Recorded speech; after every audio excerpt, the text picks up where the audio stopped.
Hello everyone, I'm Nizzahon here for the Aether Hub, doing the very first Amonkhet draft here on the channel. This is only the third one for me, so I'm still sort of playing around with the format, learning what's good, what's not good. So let's go ahead and jump in the queue and record the very first Amonkhet draft. Okay, well we got Harvest Season, which is not exactly the rare you want to start with. I think it's somewhat playable in a deck that really wants fixing, but other than that I don't like it. Faith of the Devoted is a great build-around card if you can pick up enough cards with cycling. Gravedigger's pretty good. Scaled Behemoth's pretty good. So all three of these uncommons are good. I'm not really interested in any of these commons as first picks. It's one of these three uncommons. I think I'm just going to go with the big Behemoth. He's just a very difficult to deal with creature, obviously. He's best in a ramp deck, but he's good in any green deck. Gravedigger's good too, and so is Faith of the Devoted, but Faith of the Devoted asks you to build around it a little bit. Scaled Behemoth doesn't ask a whole lot of you. Other than that, you're playing green. So he's what I will take with my first pick here. Wow. Angler Drake got passed to me, and that's like my favorite card in the set. It's very strong. So is Fanbearer. Quarry Hauler's good, but I think it's Angler Drake by a lot. The next best card's probably Fanbearer, then Quarry Hauler, then Illusory Wrappings. So we'll take the big Angler Drake. Maybe we do end up in a ramp deck. Blue-green is the best at doing that in this format, so it could happen. Okay. Don't draft Dispossess, please, everybody. It's the only card in my full set review I gave an F- to. It's just terrible. Effects like that aren't worth it. Don't play it. People always try to argue that they are, but there's no way that they're playable. Could take a Colossopede. I don't think we're going to be a Cryptic Serpent deck. We would need a lot of instants and sorceries. I mean, we could think about taking it. Don't really like Kefnit's Monument very much. I only really like the white and the green monuments.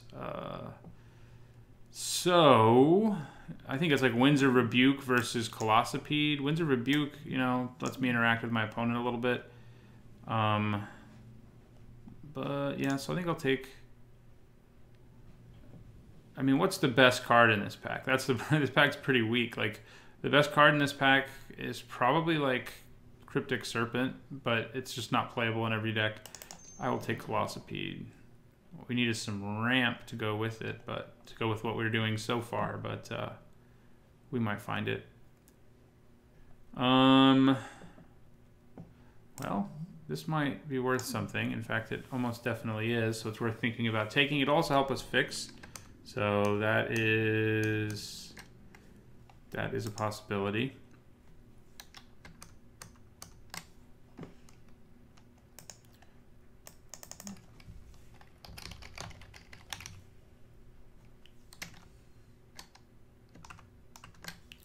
It's worth $2, so I don't know if that's enough for me to want to take it when I could just take a Quarry Hauler here. It does have cycling, it's worth noting. But, yeah, I think I'll take the Hauler. It's a decent sign that green's open. The Hauler's a pretty good common.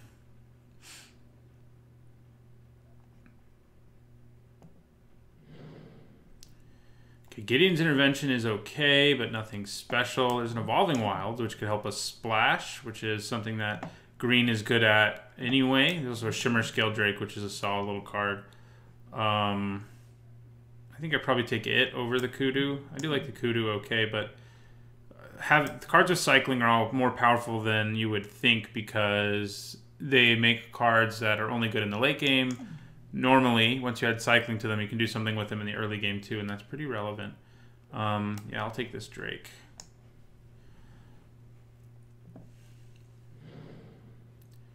Interesting. Temet is pretty good. Floodwaters is okay. Winds of Rebuke is okay. I'm thinking I'm going to take Temet. I could also just take a Kudu, though. I probably should just take the Kudu since we're already sort of deep into these two colors. And they seem open enough. But we'll take the creature there. Okay, Labyrinth Guardian is a great 2-drop. There's another Kudu. There's also another Evolving Wilds. But I think we just take the good 2-drop here. What we want to see are Naga Vitalists, the blue-green gold card, Vizier of Tumbling Sands. These are the things that'll sort of make this into a better ramp deck. Don't necessarily have to be a ramp deck, but when you have Scaled Behemoth and Angler Drake, playing them on turn 5 instead is pretty devastating. Same with Colossopede. If you can play it on turn 4, that's pretty nice. Okay. I think I like Seeker of Insight the best here. I hate Slitherblade. Many people have argued with me that it's not a terrible card, but it's a terrible card, you guys. It's just not gonna win you a game very frequently. It's got an irrelevant body. That's all bad stuff. I guess I'm gonna take Seeker of Insight here. It's not like incredible or anything, but it's what we're gonna go with. It's better if you have a bunch of spells, but I'm not sure we will. We will take a Hieroglyphic Illumination though. Yeah. It's a card I like. We can make, we can draw cards with it. Okay, so Top Crop Skirmisher or Illusory Wrappings. We don't have any removal yet, but this is the kind of removal that I feel like we'll be able to pick up whenever we want. We may not be able to pick up a quality 2-drop with Embalm whenever we want, so I think I'm going to take it. Okay, Naga Oracle's solid. Winds of Rebuke is also solid. I think I'm going to take the Winds since it lets me interact with my opponent, but blue looks very open. That's the good news here. Okay, we'll take another Hieroglyphic Illumination. We could just completely warp into a cycling deck and end up losing green, which makes me kind of wish I had taken that cycling card and just gone blue-black in the first pack, because we already have a bunch of cards with cycling. So that's good. If we see some cycling payoffs, like if we open a Drake Haven, then we'd really be getting there on our Drake deck here. Okay, we got another Harvest Season because we're awesome. Wow, this pack is not very good for us. Destined to Lead is probably the best card in this pack. Synchronized Strike can be pretty good. Probably gonna end up taking Bitterblade Warrior for us. Unwavering Initiates, fine. But yeah, we'll take the Bitterblade Warrior. The rest of the Manglehorn is worth like a ticket, but that's not quite enough. It is a foil one, but it's still probably not enough for me to consider it. So let's take this Warrior here. Ooh, Champion of Ronas. Yeah. We have some things to cheat into play with that, right? And there's no other ramp here or anything. Quarry Hauler, like we already have one of those, is a solid card. Bitterblade Warrior is too. The blue cards aren't that interesting, but we will take Champion of Ronas here. Letting me like instant speed, put Angler Drake into play. It's pretty good. Cheating anything into play with it is pretty good.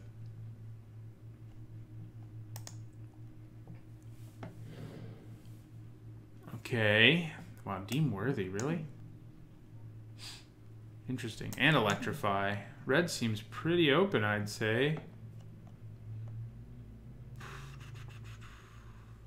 Could we turn into a blue-red deck? We could. We could also try to splash Deem Worthy. We don't have Evolving Wilds or any other way of splashing right now, but we could pick it up. What we would be picking up for us is just another 2-drop. So I think I am going to take Deem Worthy on the off chance that we can splash it, which I think is... there's a decent chance we can. Okay, well... things not looking awesome for us all of a sudden in our colors. Could think about Magma Spray here and end up just being a completely different deck. Red, green, or red, blue. I don't like Decision Paralysis. Open into Wonder's okay. I guess I'll just take Naga Oracle, though. Do the responsible thing. It's a reasonable card. Nothing exciting, certainly, but reasonable. Well, here I think we take Labyrinth Guardian. I do like Stinging Shot, even main board, thanks to its cycling, but I'm going to take the Guardian here. We're kind of a blue-green aggro deck, which is interesting. Yeah, we'll take Exemplar of Strength here. All these 2-drops. Yeah, we're not really going to be a ramp deck. I mean, we'll probably still run these guys at the top, but we're just going to be playing like efficient low-curve creatures like Labyrinth Guardians and stuff, and creatures with Embalm like this Aven Initiate we're about to take. I like it a little more than River Serpent at this point. River Serpent's great if you have a bunch of cycling, but this guy's better in a lot of situations, I think. So it is what I will take. Deem Worthy, we need to pick up... I would play it with even just one piece of fixing, and this isn't a great piece of fixing, so I think I'm just going to take Stinging Shot and mainboard it. We could take another Drake, but I think Stinging Shot is reasonable. Yeah, we'll take the Stinging Shot. Gives us some removal. That's one thing we don't have a ton of. We have our Winds of Rebuke, which can kind of be removal, but... yeah, we're kind of weird because we're sort of an aggro deck, but then we also have things like Hieroglyphic Illumination. in our deck. So yeah, we'll see if we end up wanting to play like 2 of those in the end, or if we want to move towards more aggressive curve. Most of our deck is pretty aggressive. We don't have like any 3-drops, which is funny because we have a ton of 2s and 4s.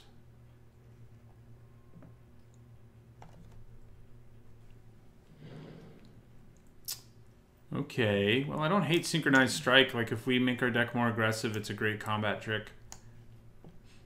And right now, we're looking fairly aggressive. Like, if we're aggressive, we're probably not playing Hieroglyphic Illumination or Naga Oracle. We might still play 1 thanks to cycling, you know. But the rest of the deck probably basically is what we want. I would also like to splash Deemworthy because we don't have a ton of removal. We just have like Winds of Rebuke to interact with our opponent. Sacred Excavation. How many cards with cycling do we have? I think the answer is not enough. We have that, this. Yeah, I mean, we have like 4. So I think I'm going to take an Ancient Crab. I probably am not going to play it, but it's not a terrible sideboard card against people who have a lot of X1s.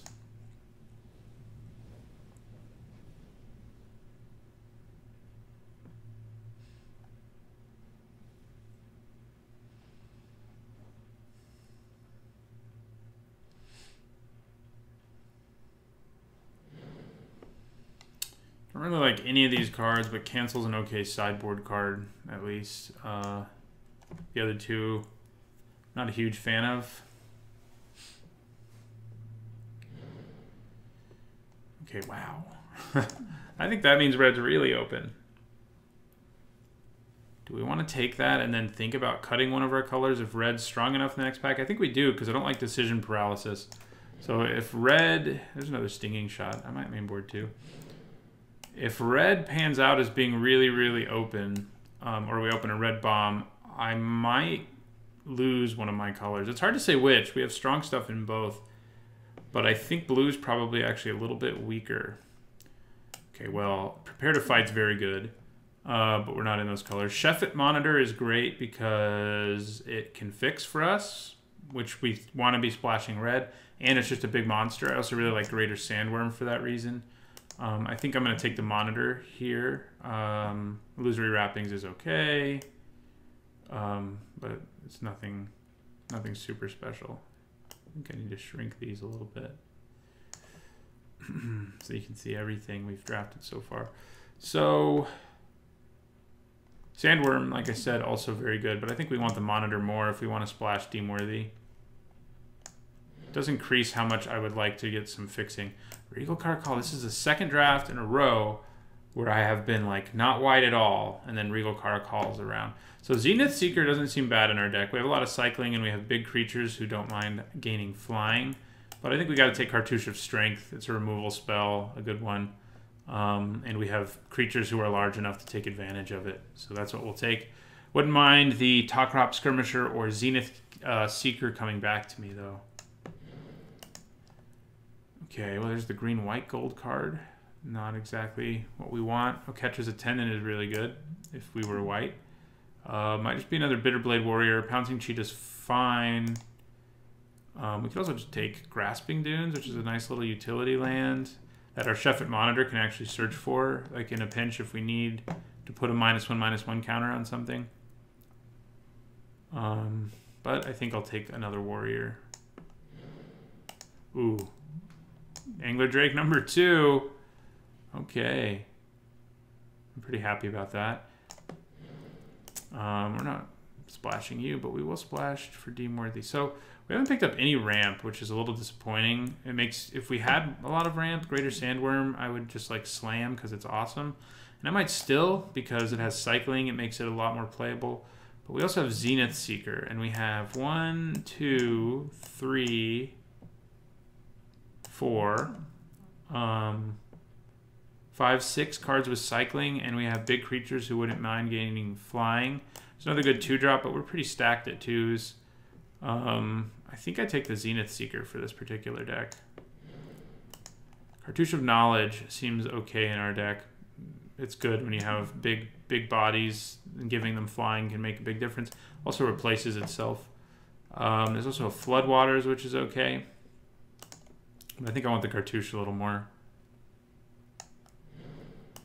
Oh, we got another cartouche. I always hate it when that happens, when you're like, yeah, I mean, it's probably better to take the cartouche, and then it's in the next pack, and I would have liked the other card in the other pack too. Do I take 2 cartouches? This can help us splash more, but I don't love it unless we were like going crazy, like 4-color deck. We're just splashing 1D worthy at this point, so I will take the cartouche, but I'm not sure I'll play 2 of them. Okay, so Essence Scatter or Winds of Rebuke. I think we want Essence Scatter more. We already have 2 Winds of Rebuke. Illusory Wrappings. That is a removal spell. We'll think about playing it. Okay, we got this back. I think that's better than a 3rd one of those.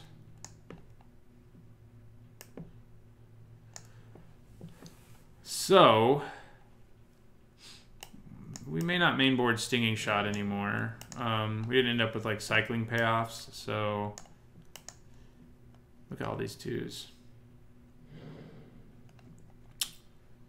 I'll take this thing. I'll take another one of these too. I don't know if I'm going to play all of them. It might be better to play those than Seeker of Insight in my deck.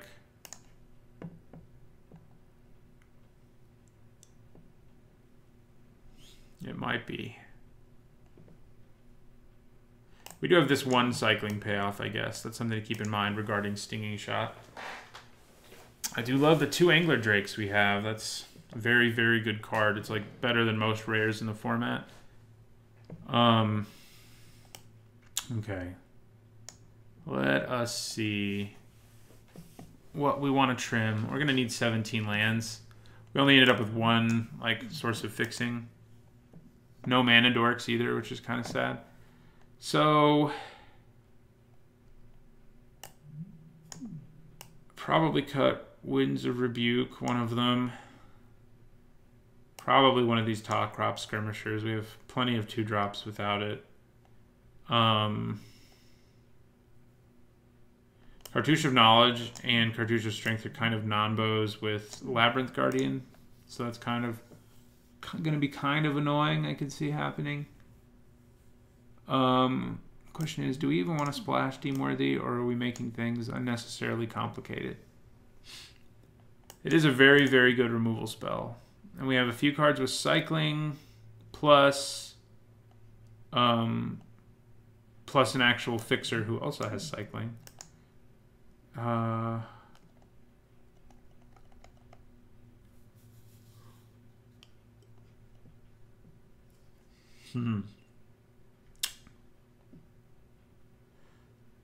We definitely have enough creatures for Synchronized Strike. So the Kudu is fine. We don't have like a lot of great things to stick the counters on. Oh yeah, we probably don't want Seeker of Insight. That is not something we want. All right, 2 more cards. Colossopede is just a dude, I guess, and these dudes are all better. So we could lose him. And yeah, we can decide if we just cut Deemworthy, we're kind of set. The bad news is all we've got is Illusory Wrappings, Cartouche of Strength, and Winds of Rebuke as ways of interacting with our opponent's creatures. But I guess that's okay. Guess I'll accept that and just not splash. Makes my mana a little better. Okay. Well, I mean, I could run Painted Bluffs too, but it's pretty bad in terms of fixing. You'd have to be like, if I had an off-color huge bomb, you know, Deemworthy's a good card, but I mean like a card like a Planeswalker or one of the gods or something, then I would be like, yeah, let's play Painted Bluffs, let's do this. But as it stands, I don't think that's what we want to do.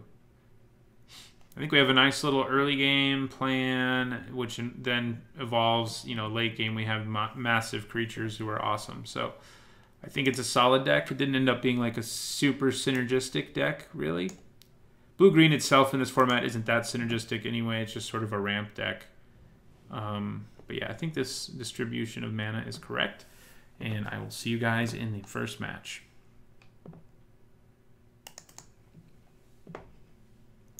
All right. right, this is our first match, and we have not a very exciting hand. I think I'm probably going to send it back. Okay, this is a little better because we at least have some more action. Do I want Quarry Hauler? I mean, I do, but I am on the draw. I think I will put him on top.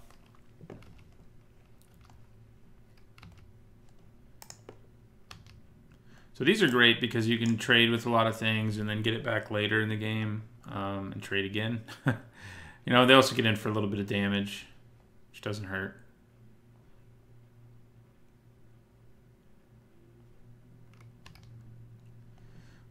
Right, we're going to play our Skirmisher.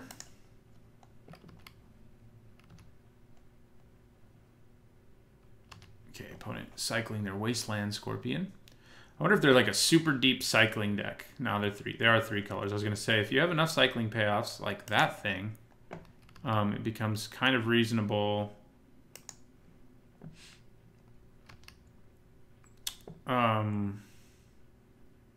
It can become kind of reasonable to run things that you can't actually cast. So,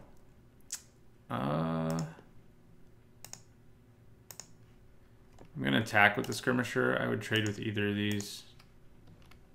Opponent's just going to take it, though, and that's wise, I think. Yeah, the bad thing about Illusory Wrappings is it doesn't get rid of their activated abilities or anything. It's just like, what's up? You know, you're small now, except against these creatures, it does almost nothing, basically. So, we'll end our turn.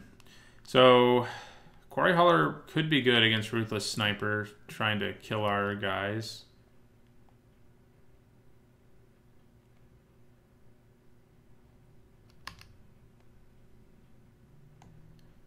We will take one. So, Quarry Hauler plus Cartouche of Knowledge seems pretty good. Interesting. Okay, well, let's go to combat. I'm assuming my opponent's just going to tap my guy down. Yep. My guy is tapped down.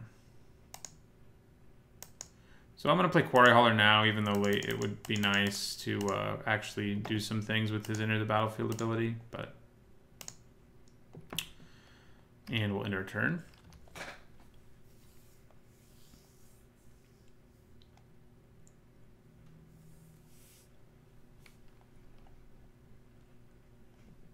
Okay, he's taking a nap. We will take another one. We will go to combat. Yeah, we're not in great shape here. Our opponent doesn't seem to have a ton of gas either. So there's that, but still. I'm just going to end my turn. Not a lot I can do right now.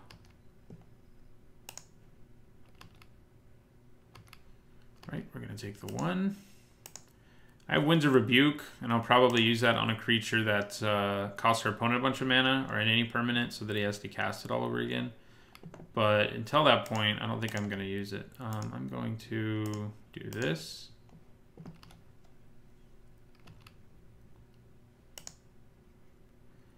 Okay. Well, let's go to combat. I'm sure our opponent will tap down our guy again.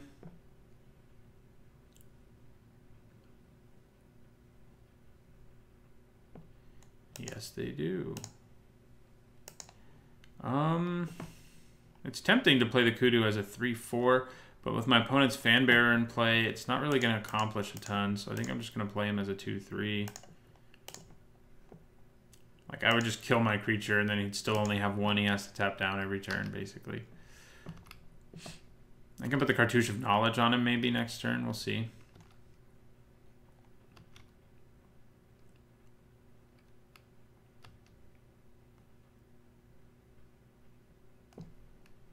Shimmer Scale Drake. We have one of those. We're going to bounce his.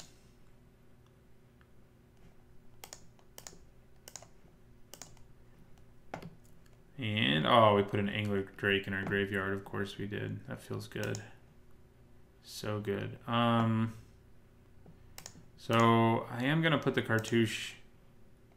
I'm actually going to put it on the Skirmisher. makes it more difficult for my opponent to choose what to tap and untap. If my opponent cycles in response, I would be really hurting, but he did not. Okay, let me draw a card. Gonna tap down the flyer, and I will attack with the kudu.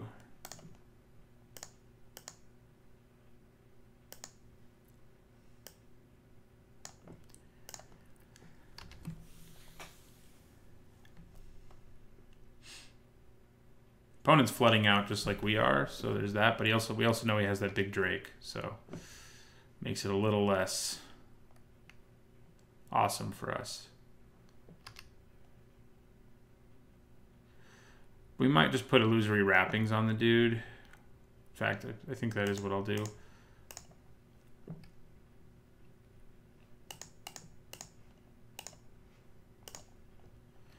That makes it so my opponent has bad decisions to make about what to tap again.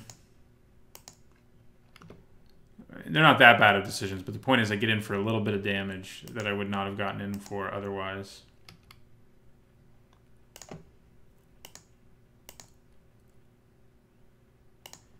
All right. We need our Angler Drake or our Behemoth. Either would be cool with me. Okay, Luxor River Shrine. I don't love that card, but in the super late game, it's definitely assisting you to survive. Oh, okay. That never to return hurts. We can still get in for damage is the good news, but he can also make a zombie out of his graveyard soon. Next turn if he wants to.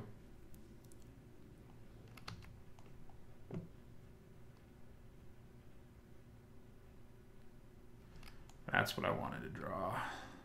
Okay. Let's go to combat.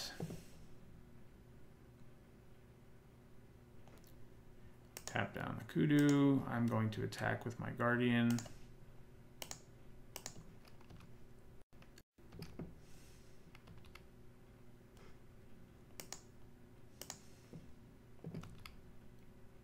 All right. We will get dude out of the graveyard and in return. Hold on to these two cards to bluff.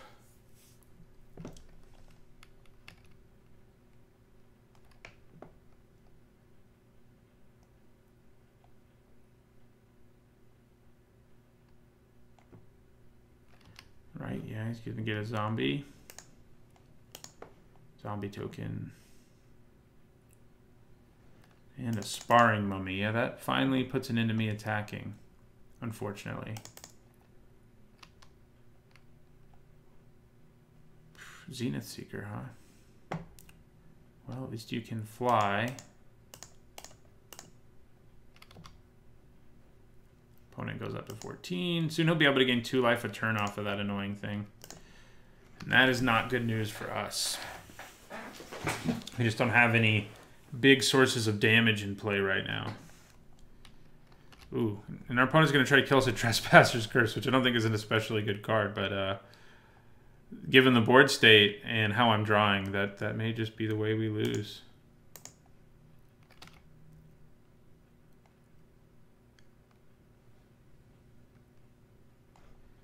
All right. That's interesting. That means I can attack with my Zenith Seeker, which I will.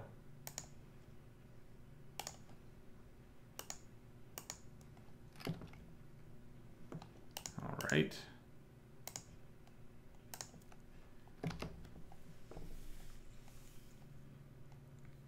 That poor Angler Drake in our graveyard.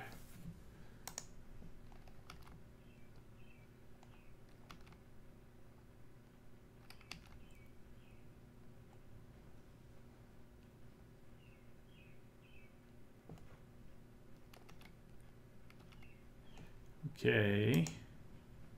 Oh, man. The draft I recorded on my channel was much like this one, where I just drew all of my lands. It's never good when you have 11 of your 17 lands halfway through your library. That's usually not where you want to be.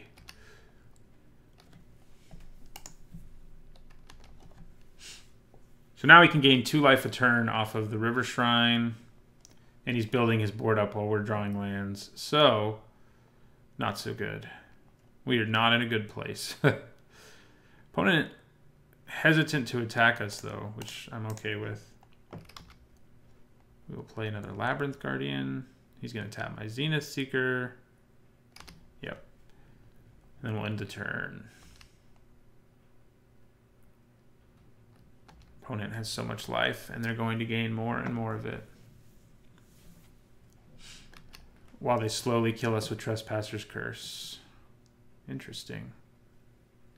I can't target these guys with Synchronized Strike, but I can target some other guys with it.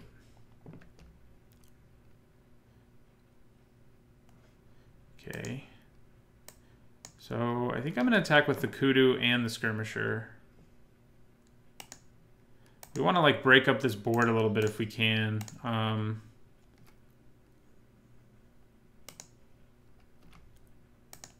Cut into our opponent's board advantage. I mean, if they don't do anything, if they just take it, we can at least use Synchronized Strike defensively. Okay, so we're gonna be able to kill both of those creatures if that's how he blocks, and I am pretty happy about that.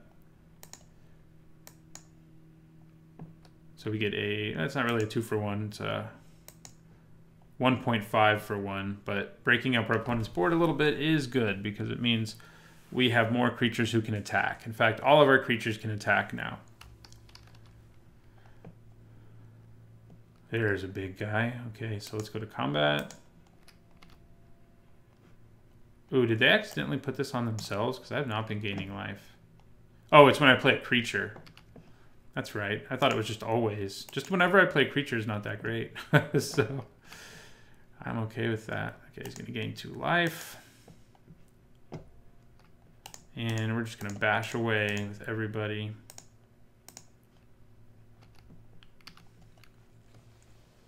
Yeah, it's worse than I thought it was.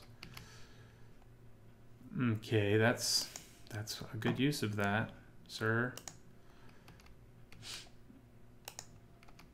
My illusory wrappings are gone.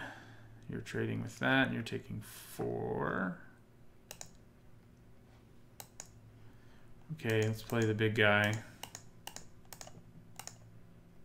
Which doesn't mean we lose a life and our opponent gains a life, but it also means we have a 6/7 in play who cannot be tapped down by Fanbearer. So, got that going for us.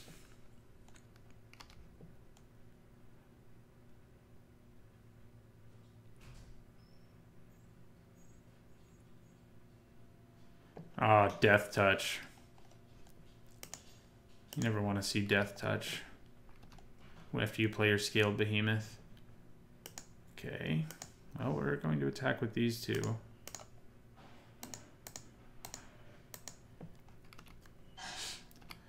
We're like definitely fighting an uphill battle here because of all the life our opponent can gain. And he's able to attack us in the air because we haven't drawn one of our big flyers.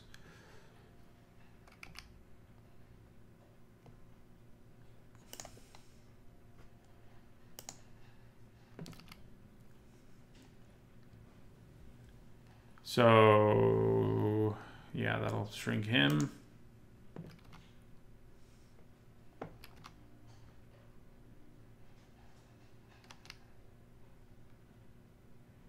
I go to 10. Bitterblade Warrior. Yeah, let's go to combat first.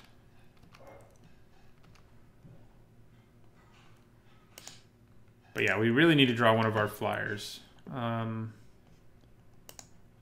to deal with his flyer. And something to deal with Wasteland Scorpion, but drawing like Angler Drake would go a long way. We'd get the Wasteland Scorpion out of the way for a turn, and then we would, we're going to lose some life here for playing this, but we play it anyway. And then we're going to be able to attack with my Behemoth that turn as well, is what I'm trying to say. Okay, we go to 6.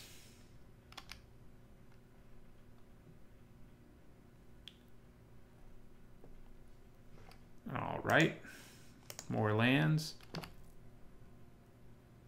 Hopefully game 2 goes a little more our way. All right, we go to combat. Do I just have to attack with my skilled behemoth here and just lose him? Is that what I have to do? It's kind of what it's feeling like. I don't need to give him exert. He can kill everything in combat anyway.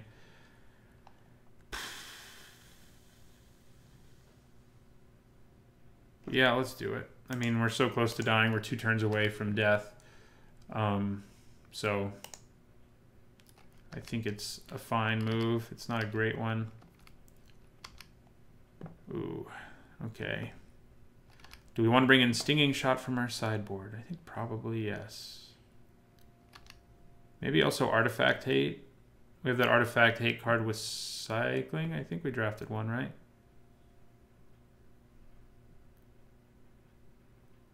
Okay, yeah, we lose. Pretty handily. Our deck just sort of floundered there. Thanks to Fanbearer, the might of Fanbearer. Do we want Essence Scatter? I think we do want 1 Stinging Shot. Then I'll take out like maybe Zenith Seeker. Yeah.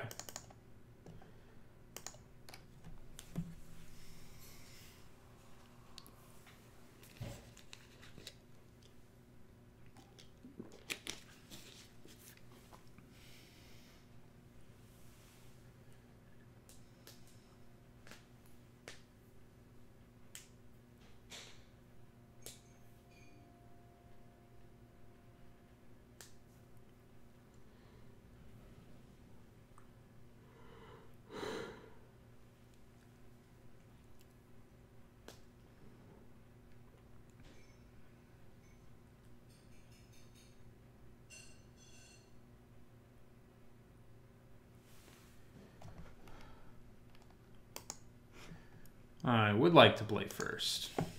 This is a solid hand. 2-drop, 3-drop, 4-drop, right? Perfectly reasonable. I mean, we're probably gonna have to play him as a 3-4. I mean, as a 2-3, but that's okay.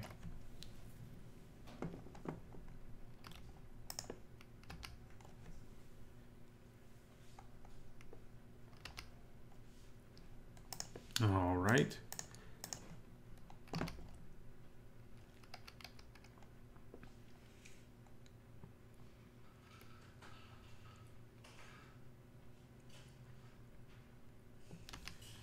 Okay, Trespasser's Curse it is. Our opponent likes gaining life, I guess. We will attack for 2.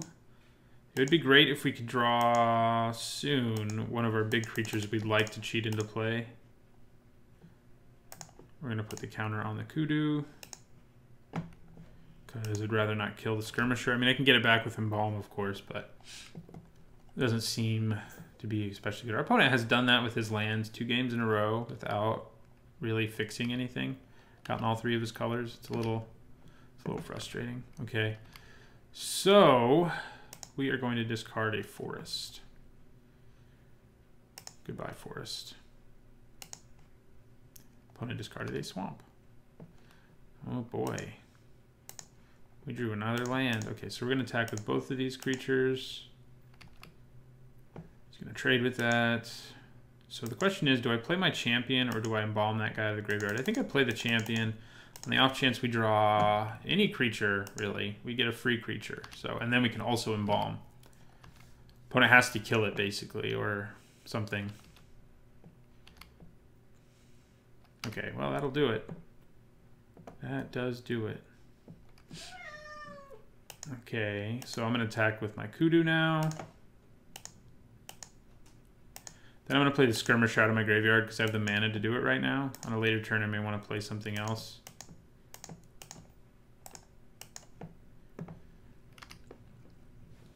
Will I lose to Trespasser's Curse? Maybe. Still doesn't really change my opinion on the card. I lose to cards I hate all the time. Okay, so combat. You can't really do anything about it because your Fanbearer can't tap anything yet. We'll attack with both of these. Problem is, like, our opponent's like out of gas here, but the problem is we are not drawing anything but lands. So Ooh, Aven Mind Sensor is going to eat somebody. Maybe. He may just be playing it to... Nope, it is going to eat my token. Drop my opponent to 15, and then we'll play another Skirmisher. And another land. Opponent has a nice mana sink, like even though they're flooding out at least. Whereas we don't really have anything to spend our mana on. You know, if our top crop Skirmisher dies, I guess we do. That is about it. So we'll attack.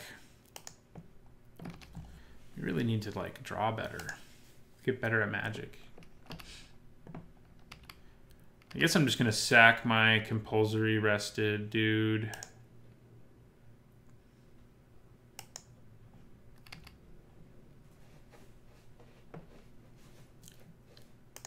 And yeah, that's what I'll do.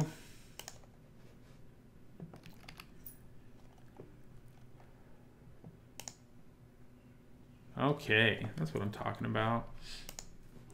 We're gonna go to combat. I'm sure he taps down the Skirmisher. I'm willing to trade the Kudu for the Scorpion.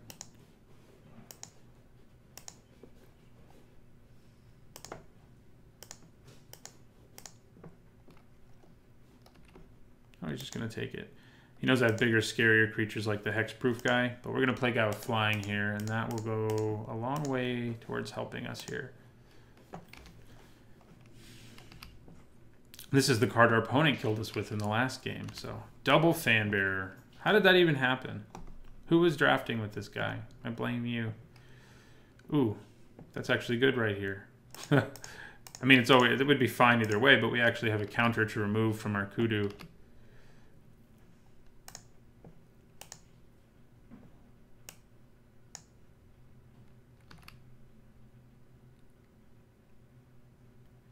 Taps down the Drake.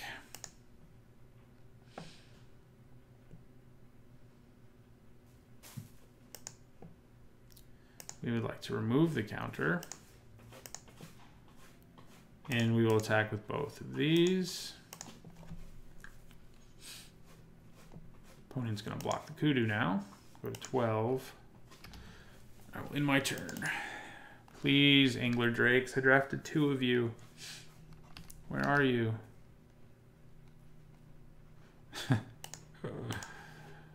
Getting pretty salty. Pretty salty. You just tap down my 2 best creatures and take 2. Yeah. That works for me. Pow. He's flooding out too, is the good news. Like, if he weren't flooding out, I'd be in a lot of trouble. Okay, we're gonna hold on to that for now.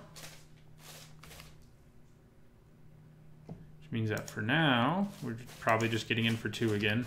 But we have Winds of Rebuke when our opponent plays something relevant. Okay. Attack. We'll probably mill our Angler Drake again. Drops our opponent to 8. I could bounce one of these guys, which isn't the worst, because if I do it at the end of his turn, he won't be able to tap down one of my creatures. But for now, I'm just going to continue the way things are. Oh, Synchronized Strike. Not great, but since my opponent can just tap down everything I ever do, but it's fine. It gets me in for 2 more damage right now.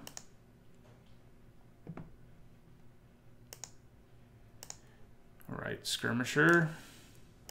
Go with Skirmishing. Drop you to 6. So at the end of my opponent's turn, it's going to be... I think I am going to use Winds of Rebuke on one of these Fanbearers, assuming our opponent doesn't do anything else. Because then I can get in for lethal, thanks to Synchronized Strike. Well, he can block if he has to. Yeah, if that's what you got, I'm not too concerned. Yeah, I'm going to bounce one of these Fanbearers. So he'll only be able to tap down 1 creature, and then Synchronized Strike plus an attack will kill my opponent. So let's see what happens.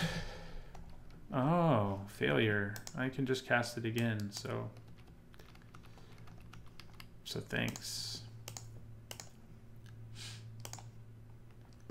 That's why failure is bad. We did mill our Angler Drake again. Come on, world. What's that about? Okay, so we're going to attack with everything and just try to kill our opponent here with the help of Synchronized Strike. Because we've had enough of this Fanbearer nonsense.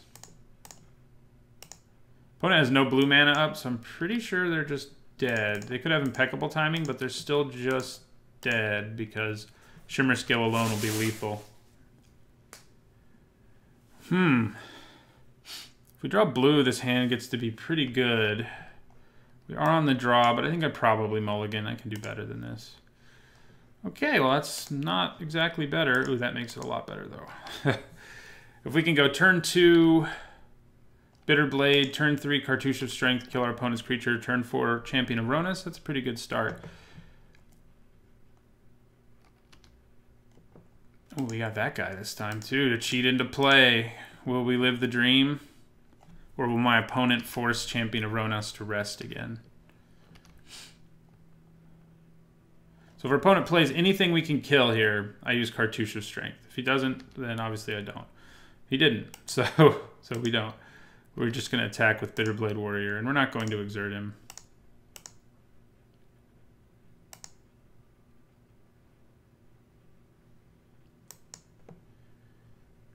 Okay.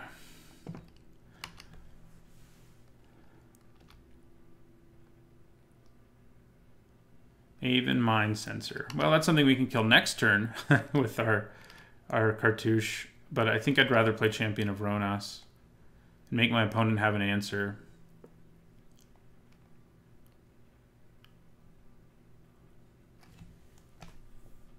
Yeah, having Flash there was very good for my opponent because I could have just killed it. If it were just a 2-1 flyer, like your run-of-the-mill 2-1 flyer, I could have just killed it. Does our opponent... We haven't seen Essence Scatter, but he might have it. Okay, so I am going to attack with Bitterblade again. No exerting. Okay. So I say we go for it.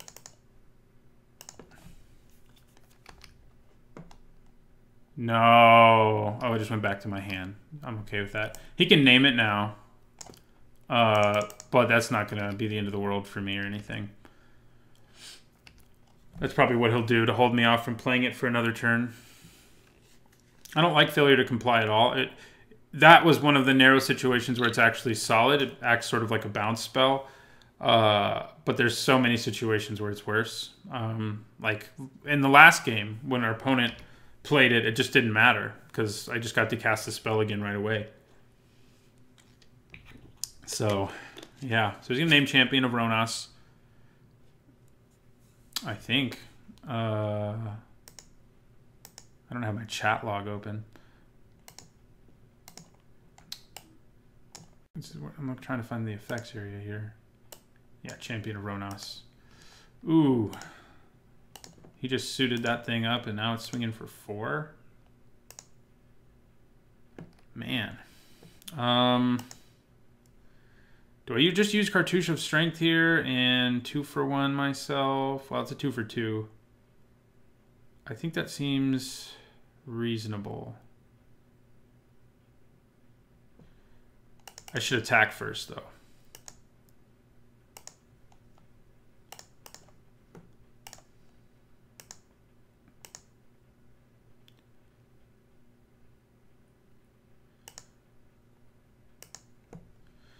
Yeah, that's what I'm going to do.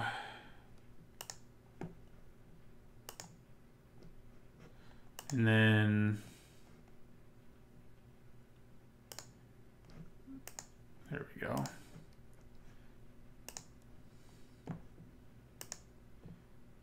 Those guys die. I'm going to cycle this at the end of my opponent's turn and hopefully just hit a 6th land so I can just slam the behemoth. Okay. We take 2.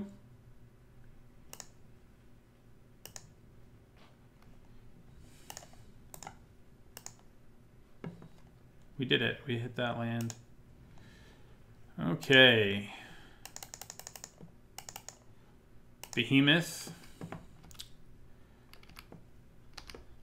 Next, I probably play the champion so that I can, you know, start casting 2 creatures a turn, at least when I want to. God, those death touch creatures are making me want to blow my brains out. It's so good against our poor behemoth.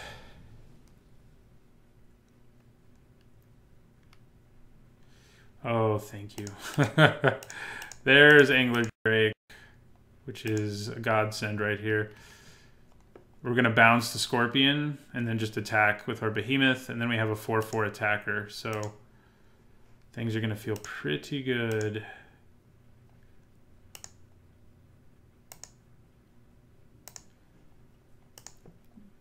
Now block. I mean, I'm sure he'll just block it with a token, but I'm cool with that.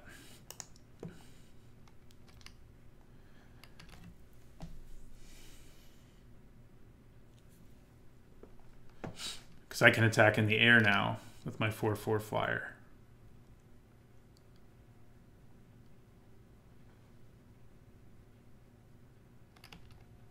Now I can't. Freaking compulsory rest. What if I don't want to rest? I guess that's why it's compulsory. Okay. Well, I at least have somewhere good to put a counter now. So we're going to play Kudu.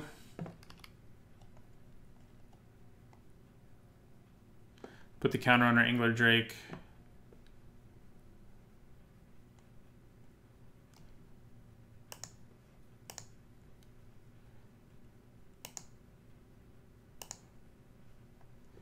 And we're also going to play Champion of Ronas, which will drop us to 7, take our opponent up to 18. And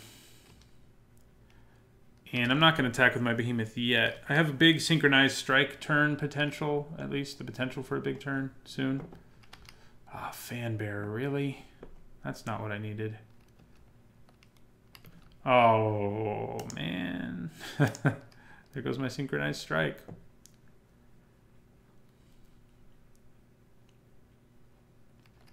I need another Angler Drake. That's what I need. Ooh. That is really good right now. So he can start tapping down my behemoth after I do this. Except he can't. Because it has hexproof. Yeah, right. So we're just gonna send him into the skies. Which is like the dream when you draft scaled behemoth with that cartouche. Bash for 7. We're at 7, but we can go up to 9 once we sacrifice our sleeping Angler Drake.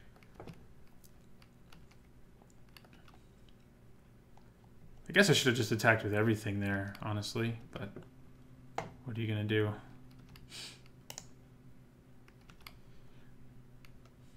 All right, so we're going to gain this life while we can. Okay, so we're going to go to combat.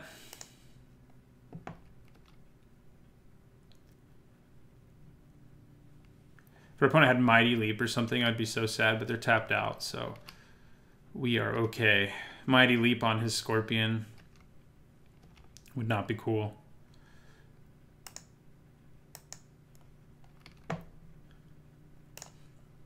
So we're going to attack with our Flying Crocodile.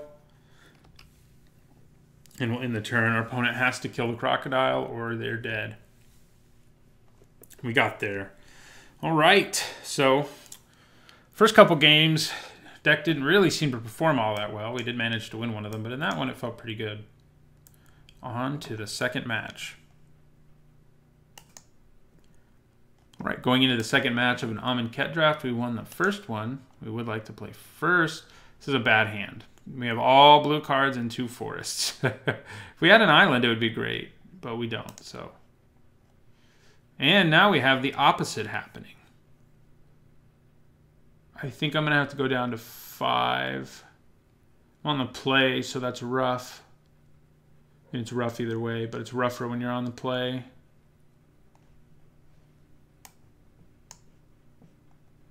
Yep. Okay, then.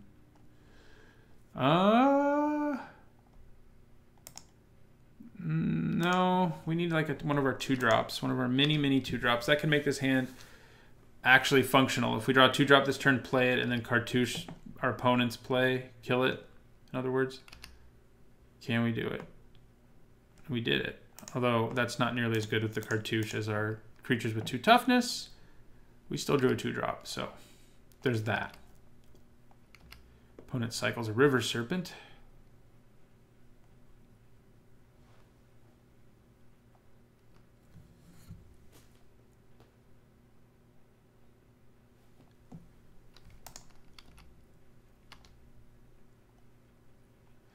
Okay, I think I'm going to try to play this cartouche. See if my opponent has an answer. Hoping the answer is no, but if they have it, we're in a lot of trouble. But we're kind of in the situation where we mulliganed so deep that we have to sort of make the risky plays. So we'll attack. Get in for 3. We did draw another 2-drop and one who's better with Cartouche of Strength, although our Top Crop Skirmisher is now good with Cartouche of Strength too, since it's a 3/2.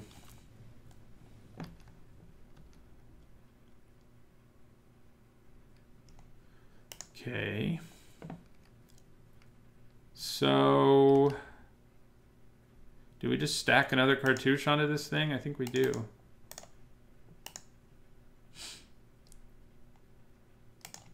Cartouche City.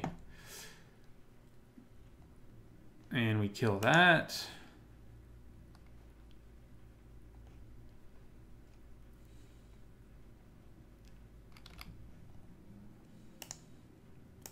And we attack for 4 more in the air. Our opponent, with the fact they're playing red, has a very, very good chance that they have like Electrify or something in their hand and they're just going to kill this poor thing. But if they can't, we could end up sort of stealing this game despite mulliganing. And that would be, I'd be pretty happy with that because we mulled to 5. When you mulligan to 5, your win rate goes way, way down. And sometimes in those situations, it's just best to make the risky plays. Our opponent could have Gale Strike, I guess. Okay. Well, we're going to attack. I can tell you that much. If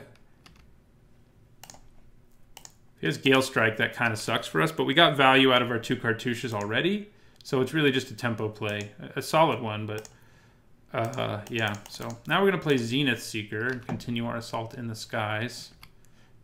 Unless our opponent cancels it or something. But if they do, they do. We still have a 4/3 in play with flying.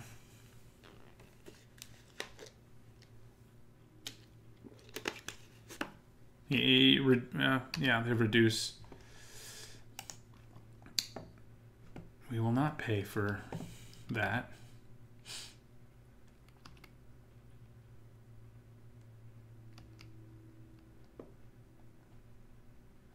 There we go. There's the Gale Strike that I knew our opponent might have. Loses us both our cartouches, but they both replaced themselves. They both were a card worth of value, and then some because we got in for a bunch of damage too. So our opponent is blue-red spells, which is a little scary. We need to find a way to do these last 9 points of damage. We do have illusory wrappings to just shut down any big creature he plays so that both our creatures can just attack. Yeah, I think I probably use it here. It's a little aggressive to do. We'll see what we draw. It is a little aggressive to just go like illusory wrappings on this so I can swing for 4 when you're at 9. So we'll see. See what he puts in his graveyard. Neff Crop Entangler.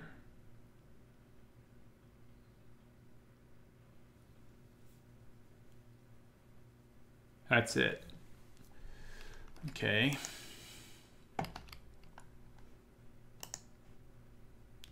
Ooh. We're a little off on the mana there. That makes me more willing to go with the aggressive play here, though. So I think I will. I'll go illusory wrappings, attack with both my guys. Because Angler Drake makes it so that if our opponent plays another blocker, and we do have to draw the land, we can just play one of our Angler Drakes, bounce their dude, and swing again. And then we probably win in the air. But we do need to draw another land for all of that to work out. If he plays a really big creature, swinging with Bitterblade Warrior Exerted is still a solid option. So we have that going for us. Opponent, it's worth remembering, does have Rubble in their graveyard, so if they run out of stuff to do, Sweltering Suns, you would do that. It's a good card. So I did draw the land, but I don't think I actually want to play the Drake yet. I want to get some value out of it, and I have something to do with my mana anyway. If I didn't have anything to do with my mana, I probably wouldn't have done it. But I did. So I probably would have played Angler Drake is what I'm saying. So yeah. All right. Well, there's the creature we're going to bounce. Our opponent's going to drop us to 17 with its ability, and it'll get to do its ability to us twice, but I'm not too concerned about that. We're going to play Angler Drake. Bounce his Manticore, swing for 2, and then he'll be... Well, it won't quite be lethal the next turn, actually. Because...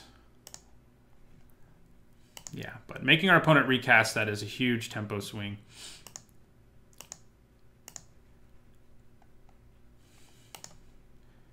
Even though it means we get hit for 3 again, because it gets to use its Enter the Battlefield trigger again. Our opponent is in pretty rough shape. Making those risky moves with the cartouches early paid off. I mean, it could have easily blown up in our face, but we didn't have a whole lot of choices.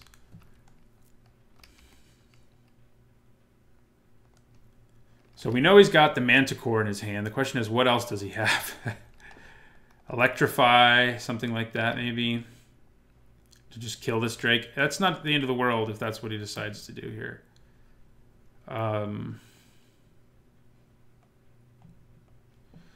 Okay. Well. All right. So I'm going to attack with just my Angler Drake. Drop our opponent to 1. And I think I play the Flyer. Champion of Ronos is fun and all, but just playing another Flyer, it means my opponent has to kill 2 Flyers or play 2 creatures that can block Flyers. And they're not going to be able to do that, most likely. They're down to 1.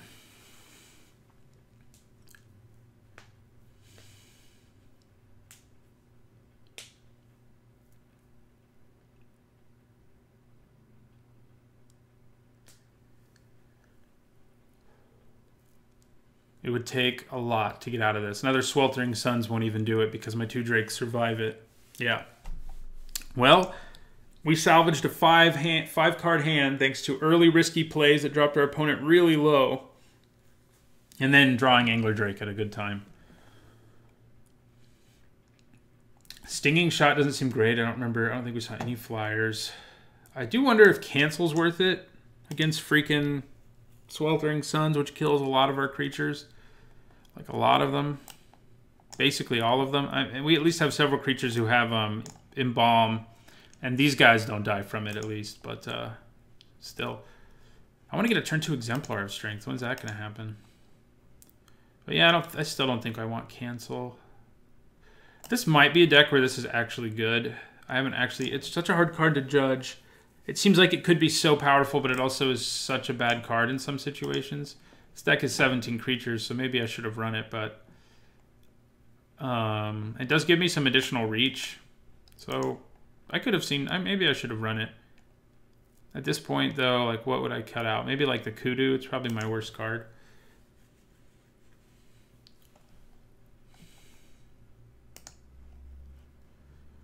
Okay, this is a good one. Turn 2 and a 2-drop and a 3-drop is good. The 2-drop has Embalm, so if he's Sweltering Suns my cards early, then I at least can get him back. I don't think I've said it during this draft, but I'm really disappointed that online we don't get all the different tokens that exist in paper for each of these embalmed creatures. I think they'll probably eventually get around to it, but the tokens just look like the art on this, which is not as nearly as cool. Oh. Now I play Exemplar of Strength, I think. And try to just go with that. He is only a 1/1 right now, and he can die to basically everything. But if we were on the play, that would have been nice. It's not as good if you're not on the play, especially when your opponent does that. However, I do have Synchronized Strike. And it's not going to give me a 2-for-1, but it's going to give me a pretty sizable advantage. So I think, yeah, I'm going to attack. It'll just give me a 1-for-1, but it'll make my guy big enough to kill his. And make sure that he can become a 3/3 next turn.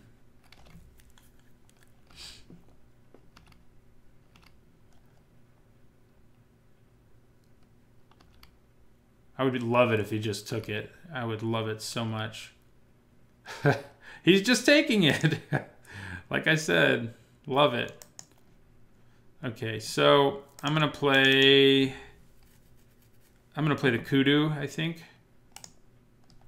This is gonna give me more power on my next Synchronized Strike. There's a decent chance our opponent plays Sweltering Suns, and because of that, it's not a terrible plan to put the counter back on, another counter on this guy. Yeah, let's do that. We still have Synchronized Strike to help him punch through. And now Sweltering Suns will not kill my Kudu, so I feel pretty okay about that. So if he attacks with a Sure Shot here, I'm like pretty sure our opponent has Sweltering Suns. Because then if I block and kill it, he could then Sweltering Suns the other stuff out of the way.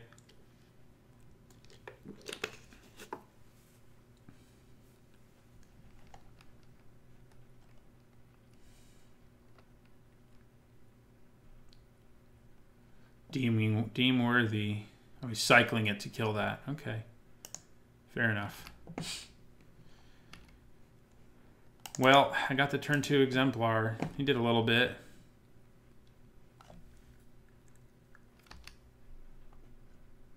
Just a little bit. Okay. Probably just going to cycle that instead of casting it because I want to play my Labyrinth Guardian. So I will attack. Unfortunately, my Guardian cannot be pumped by Synchronized Strike. I mean, he dies in response to it. Kind of a non-bow in our deck, unfortunately, but I guess I could cycle first. Let's do that, actually. See if we draw something else we want to do instead. We do not, so we will play Labyrinth Guardian.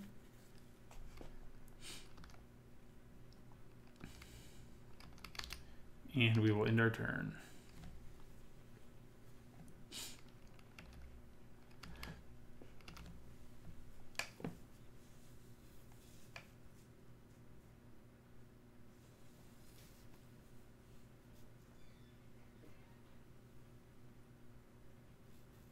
So Sweltering Suns doesn't really do much to me right now, and that's good. I mean, it'll kill my Guardian, but my Guardian has Embalm, so it's not a huge deal. Okay, we have a real opportunity to blow our opponent out with Synchronized Strike. If he decides to double block here to try to take down my Kudu. He can pump that. Oh, you're gonna attack. Aggressive. That is aggressive.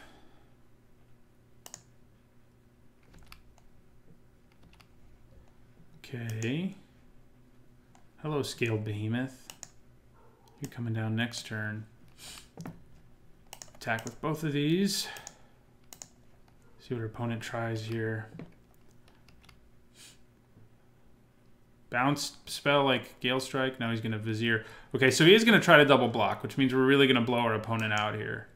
Because he can, yeah, try to double block this, but thanks to Synchronized Strike, I just kill them both. And my guy won't die at all. So we'll get that 2-for-1, even though we can't also pump our Labyrinth Guardian. Oh, he's going to double block the Labyrinth Guardian? That's what you want to do? I could just get him back. Really? Isn't that interesting? Okay. We'll get in for 3. Kill the Pathmaker. Play this land. And then get him back.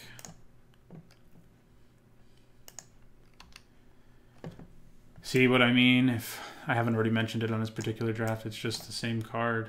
I think it's the same card. Just with, yeah, it's the same card. They changed the art ever so slightly.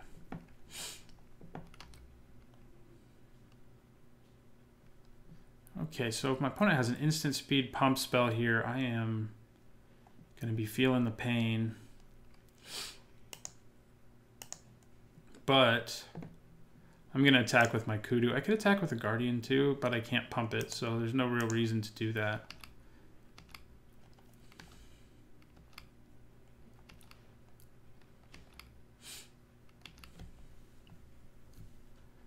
So we definitely want to do the combat damage to this.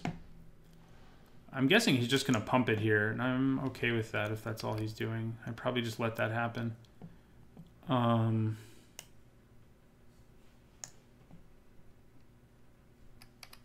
could use Synchronized Strike, but I think it's just going to be better to slam this Scaled Behemoth onto a board where our opponent only has 1 creature.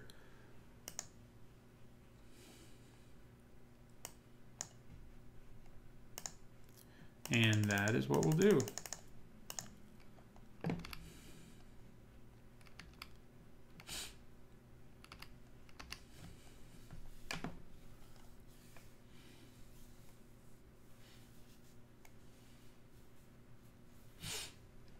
Okay, opponent cycling.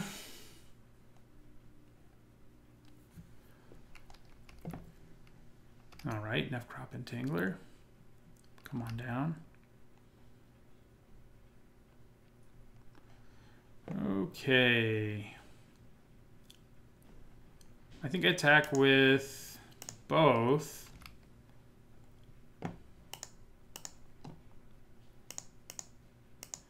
See what happens. If he kills this, I'm not going to be too upset, especially because I'm going to take down the Entangler.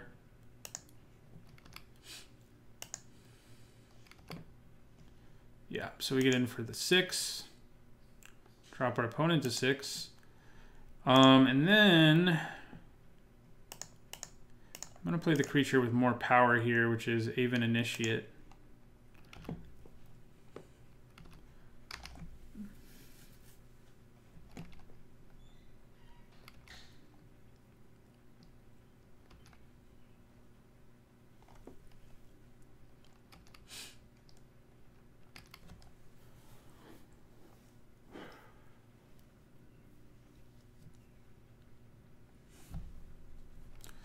Ooh, that I'm so glad my guy is hexproof, but that's still not ideal. Yeah, I mean it gives him a creature he can block with again on my behemoth. So he's just gonna smash into our own creature. The bad news for our opponent is once Aven Initiate dies, I get the Embalm back. So that's, you know, when I was reviewing Late Claim, and it is a very good card for sure, but I did not take into account the fact that taking Embalm creatures feels really bad. So, because you're like, yeah, I have their creature, but they have everything, you know, they get the Embalm back. I don't get to keep the Embalm. Manticore of the Gauntlet. Well, Synchronized Strike probably going to blow out our opponent. That is something it's good at. Oh, he might put the -1/-1 counter on his other creature. No, he did not. So yeah, Synchronized Strike going to blow out our opponent, most likely. So we're just going to attack with both our creatures here.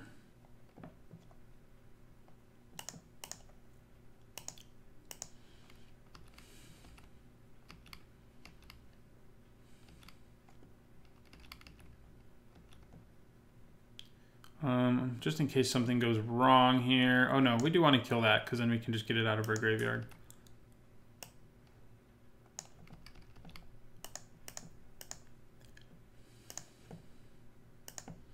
We also drop our opponent to 2 in the meantime, so... Rar. Okay. Synchronized Strike is so awesome. It's like my kind of combat trick. I hate them when they open you up to 2-for-1s, and this avoids it in a lot of ways, and in fact it gives you 2-for-1s. Okay. You did kill my... You have a ground blocker? You do have a ground blocker. Opponent is kind of on their last legs, though. Oh, now they're just dead. That's kind of messed up. Yeah. Now they're just dead. Goodbye, Manticore. We do want to use its ability. And we bash for 7.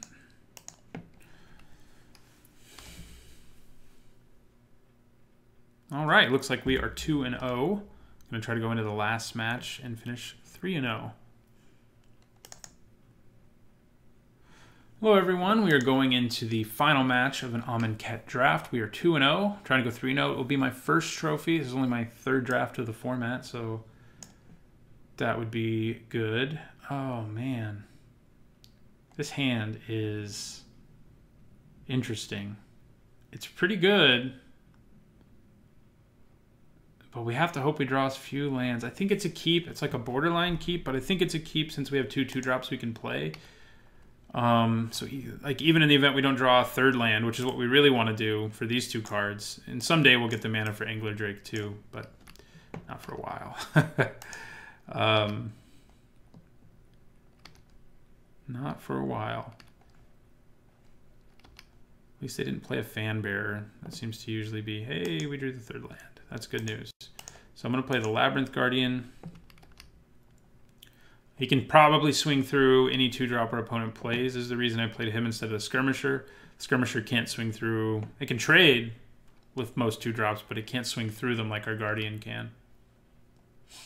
Probably play the Kudu next turn as a 2/3. It's a good cartouche target since we can't target this with it.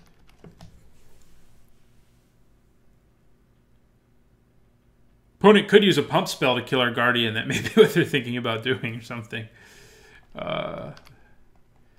Hasn't happened to me yet. I have 2 in this deck, and they've just died the normal way creatures die so far. Okay, Gustwalker. That's the kind of creature I can swing through. Ooh, there's my favorite card of this draft. Synchronized Strike. And I have Angler Drake in my deck. I haven't drawn it nearly as much, even though I have 2 of them. Okay, so I'm going to play Ornery Kudu. He's going to take the counter himself, because he's that kind of guy. And we'll end the turn. Yeah, if we could just draw all lands, our deck is going to have a very nice game here.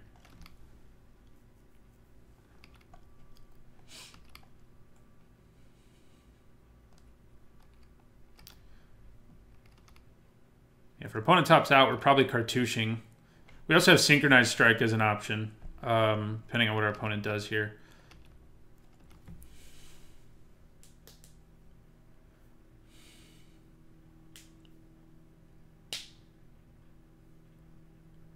What could they be doing that they're thinking so hard about? Using a combat trick to kill my Labyrinth Guardian? It's still not a great deal. That's what makes this card like, you know, it's like, man, I can't believe it dies to a combat trick or whatever my opponent targets it with. But the fact that it has Embalm means that it's still a 2-for-1, you know? Like, that's what, if it were just a 2-mana 2/3 with that line of text, it would be like a C-. But as it stands, it's like a C+, which is a very solid playable card. Maybe even a B-. I think I gave it a C+ in my limited review. Oh yeah, we're killing that. That can't be allowed to live. We're drawing the lands we want. Synchronized Strike will not work on Labyrinth Guardian. So if my opponent double blocks Labyrinth Guardian, I just get wrecked basically. So I'm going to use Cartouche of Strength here. Pump him up to a 3/4. Kill Trueheart Duelist. Oh, actually, it's probably better to kill the Gustwalker, since Trueheart Duelist has freaking Embalm, but that's okay.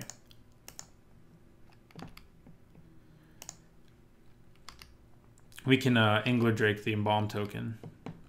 perhaps. But your opponent was like desperate for a third land, and they drew Evolving Wilds, which is always like a knife through the heart. I've been there, buddy. I mean, if you're playing 3 colors, at least it fixes for that, but it's still pretty rough.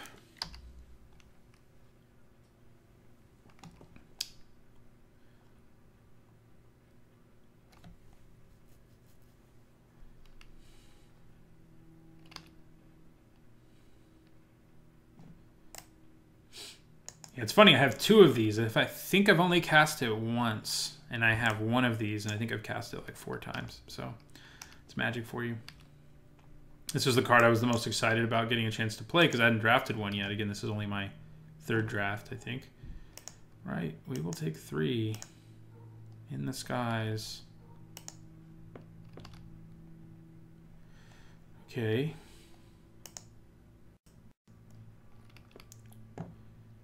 We will attack.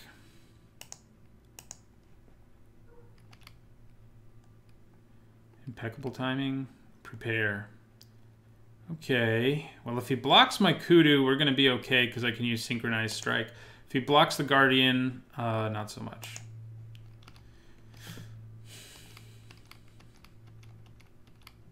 So we're just going to go ahead and use Synchronized Strike here instead of playing another creature. We do not want to target our Labyrinth Guardian. No, we don't. So we get a 2-for-1 there. Opponent does gain 4 life, so it's a little less of a 2-for-1, I guess you could say. But yeah, he has the fight half in his graveyard still, which we really need to remember at all times. But right now he doesn't have a creature, so the fight half is not a concern. So if we can keep his creatures from being in play, then I don't need to be too worried about fight. And fight just literally is the fight effect. It doesn't give any other bonuses.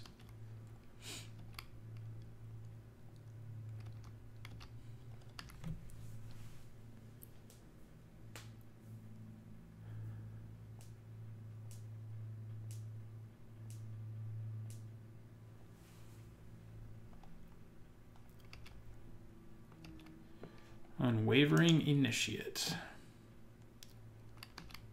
And a honed Kopesh. Okay. Well, I think we attack with both of these.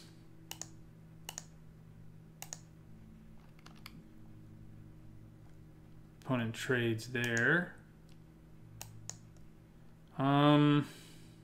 Kind of want to play my flyer instead of embalming, so that's what I'll do.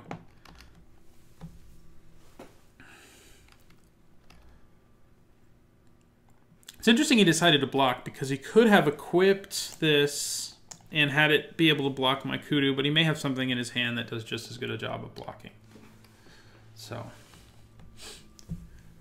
not sure we ended up with enough cycling to really be playing Zenith Seeker, but it's been fine. I mean, 4 mana 2/2 flyer isn't great, but we haven't given anything flying with it yet. I know we have a few cards with cycling, but we ended up cutting a lot of them in the end. I think we've got Hieroglyphic Illumination, and that might really be it.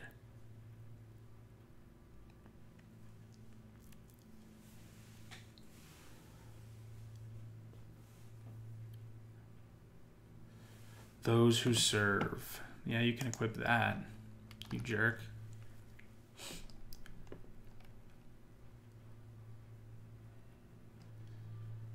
My Seeker can still attack, though. This can still attack, too, but it's just pointless. Another Angler Drake. Well, if we ever get 6 mana, we're going to be thrilled. But I think I played Bitterblade Warrior and the Talkrop Skirmisher now. They're both... The Bitterblade Warrior will actually be able to attack because of its Death Touch. And the Skirmisher just helps us go a little wider. So, but the double Angler Drake in our hand is quite nice.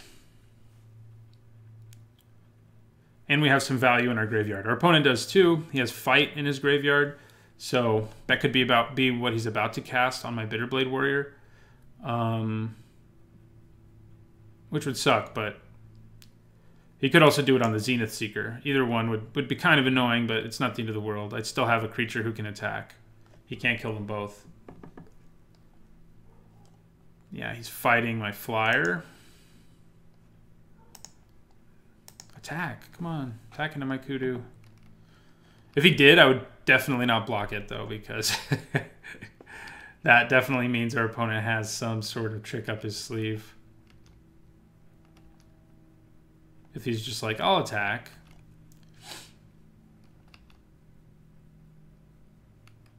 Yeah. Another skirmisher, huh? Well, we're going to exert Bitterblade and then play the other skirmisher. Right, drop our opponent to 9. Skirmish.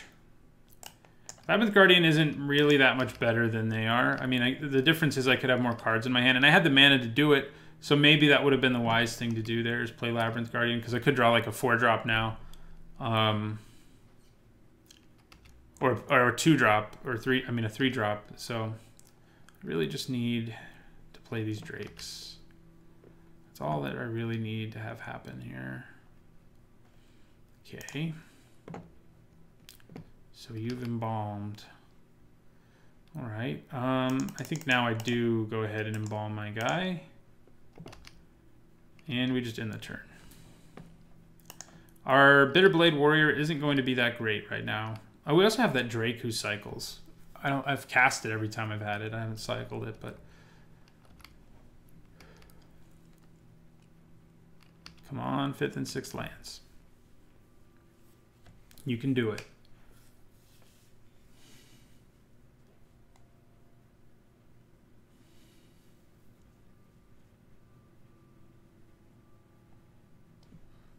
All right.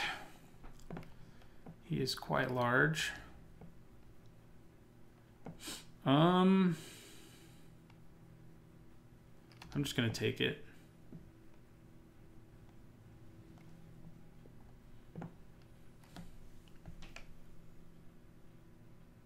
Doesn't look good. Tapping that much mana. Oh, it's just embalming. I'm less afraid of embalming. Interesting. I think I attack with my Bitterblade Warrior now and exert it, and then just play the other one. It'll eat something on his side of the board. He may just block with the Initiate, but I still feel fine about that, yeah. Or just a token. That works too. So we're going to play Bitterblade Warrior number 2. End our turn.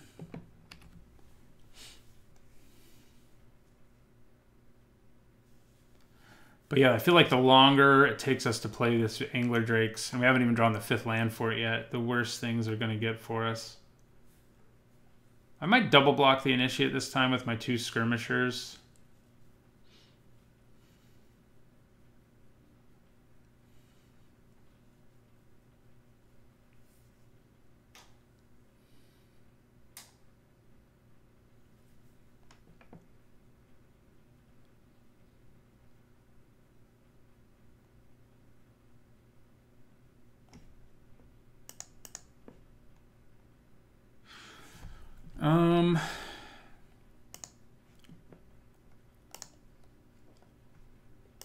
Yeah, let's do that.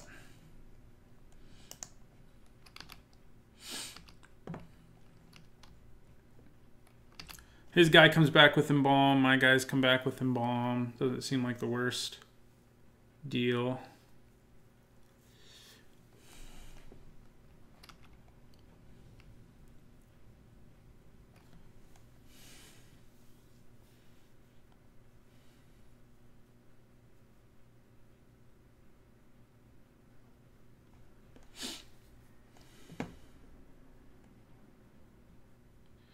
I could play Exemplar of Strength and put the tokens on one of my other creatures so that it's a 4/4. That doesn't seem too bad.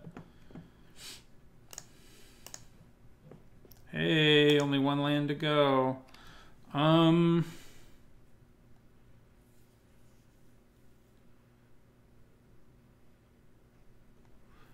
I think I attack with Bitterblade Warrior and exert it.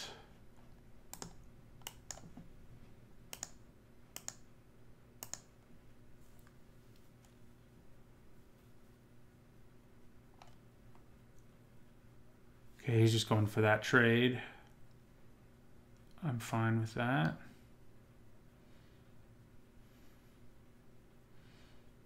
Yeah, I was going to say, that's probably better. The 4 toughness is holding me back pretty effectively.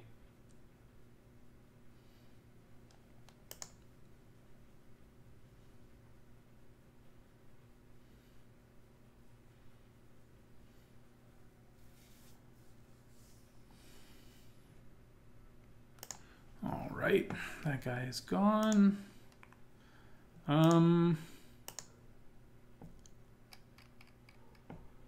Gonna play this Exemplar of Strength.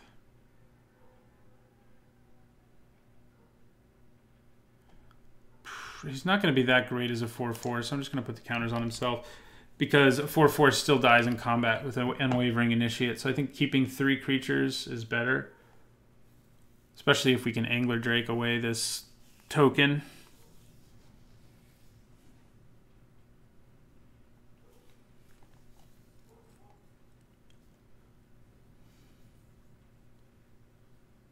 Still have our 2 Skirmishers in our graveyard, incidentally. If we don't draw a land next turn, that might be what we do.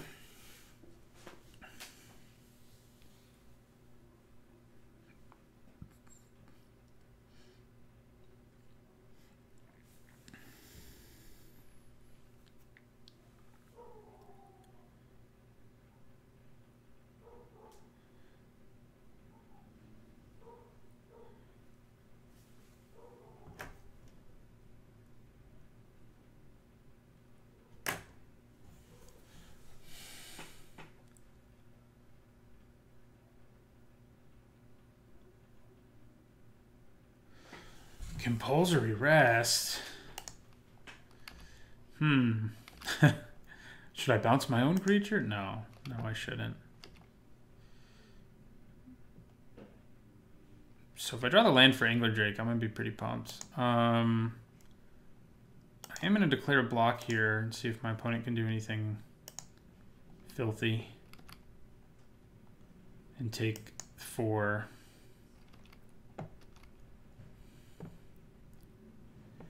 Alright, so he gets a creature token. I'm going to gain some life. There it is. Okay, so double Angler Drake should be pretty helpful here. One would think, right? So we're going to go Angler Drake and say poof to this token. And then we end our turn, though, because our opponent played that stupid camel. Can't attack through it. And bouncing him doesn't feel great, you know, bouncing that camel. I'm just going to block with my Exemplar here.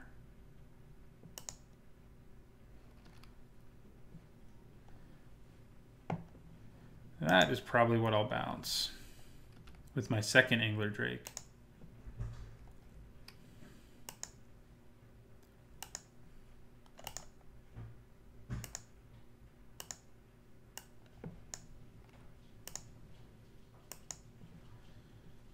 Angler Drake. And we'll bounce the Spear Dude. Our opponent's dead in the air next turn unless he does something about these drakes.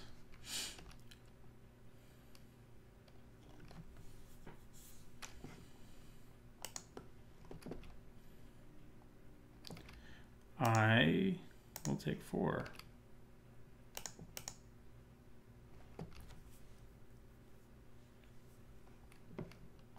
Okay. Interesting. All right. Well, we attack with both of them. Our opponent may have a removal spell, but we do have a Quarry Hauler who can help block. Unfortunately, we can't play our Behemoth. Nope, opponent is dead. All right.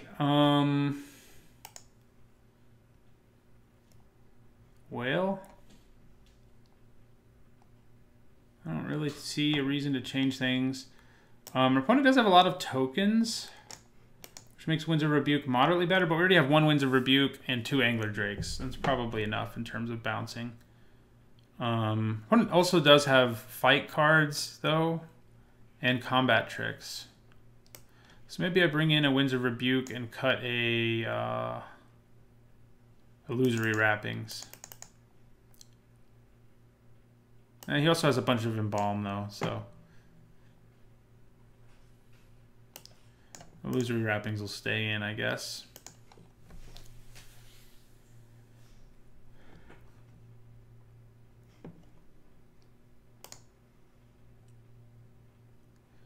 Okay, well, I think this is a keep. We have some early interaction. We have a cycling card and a big monster. And we just need to draw more stuff. And we're on the draw, and we have a card that can cycle. So we have a decent shot at doing that. We're just going to cycle it now. Hey, there's an Angler Drake. So we've got our late game. We need to draw some early game. And we have not yet. We do have Winds of Rebuke at least.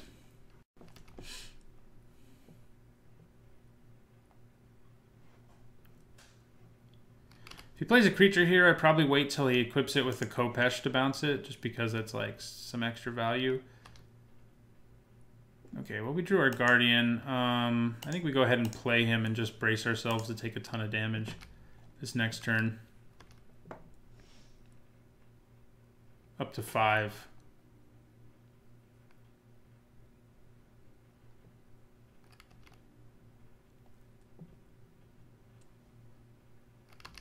Yeah. If he attacks here, I take 5. He does attack. And I do take 5.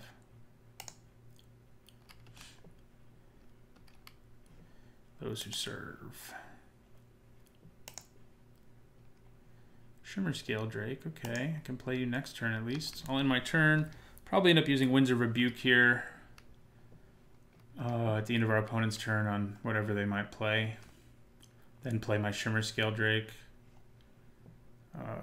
Don't really want to use Winds of Rebuke on that. So I guess I'm actually going to bounce the Spear guy.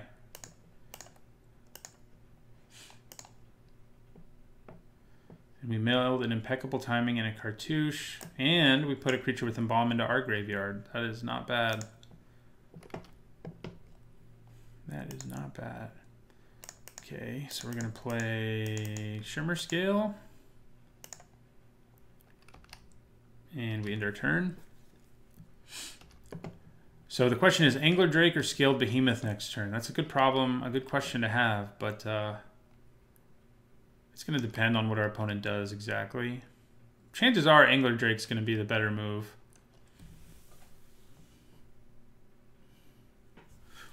Yeah, that is a large camel. I'll probably just end up bouncing the camel. I will take 4.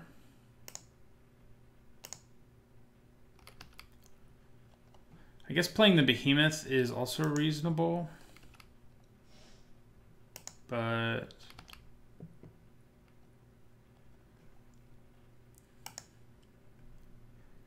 okay.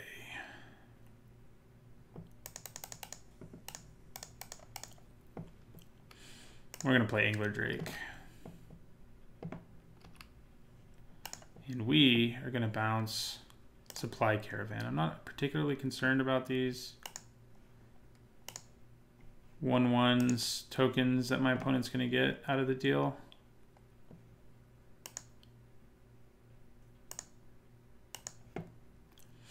And I'm going to attack with Shimmer Scale Drake. I'm probably just going to end up chumping this with Labyrinth Guardian. But we have 7 damage in the air now. So that's pretty good. And we have a follow-up play of Scaled Behemoth. We also have another flyer who will come out of our graveyard at some point in the nearish future. So he'll get another warrior token this turn.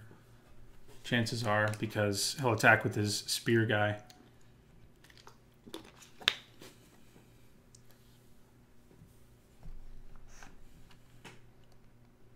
Which will drop me to 6 if I don't chump block, so I think I do want to chump block.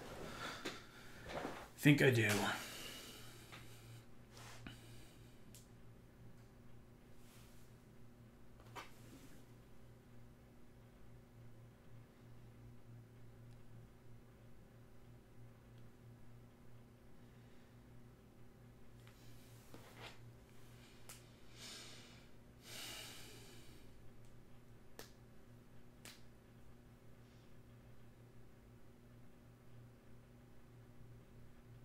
Opponent thinking hard about what to do in this particular situation.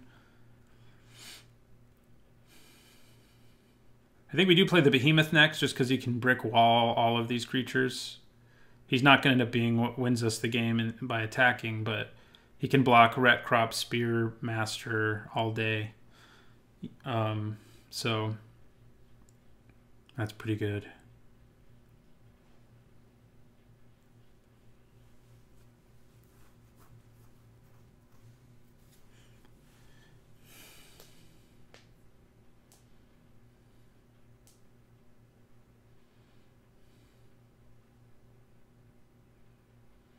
Okay, Kopesh. That lets you attack with both. So yeah, we're just gonna go with a chump block here. I don't want to give up my flyers. I'm just gonna chump block that guy, and I'm gonna take 3.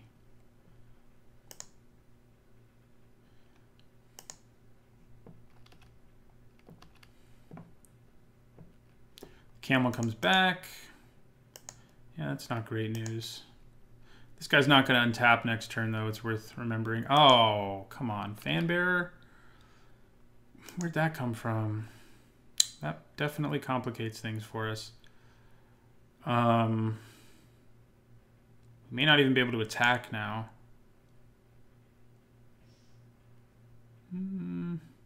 Our Behemoth won't be able to get tapped, so there's that.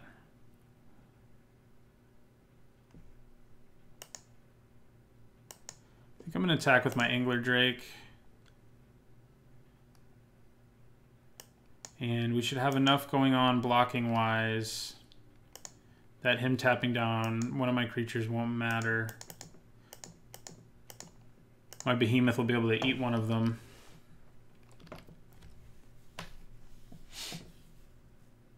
And then next turn, I think we start bringing things out of our graveyard if we make it to next turn.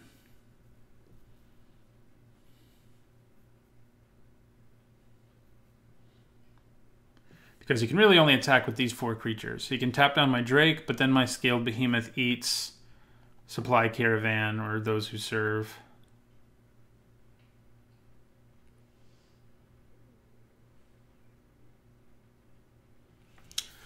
Okay, Compulsory Rest on my Drake is obnoxious. We're going to have to try to go pretty wide on my turn. All right, so we're going to eat the Caravan, I think, with our Behemoth and go down to 3. No, he's backing off. Nope, he's not backing off. We're just going to have to play a bunch of creatures to fill the board until we find a way to do the rest of the damage that we need to do, basically. Okay, so we're going to block, yeah, the Caravan. We take 5, we go to 3.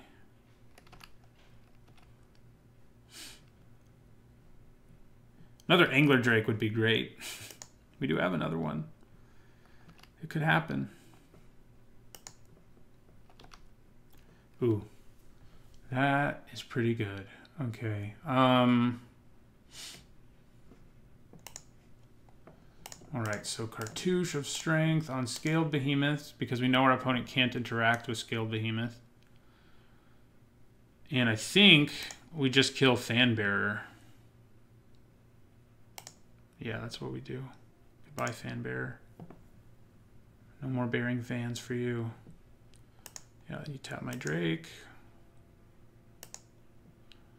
So Blocker-wise, what can I do here? I only have 5 mana left.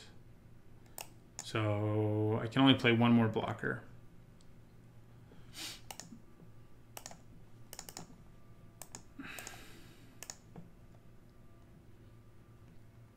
And because of that, I do not think we can attack.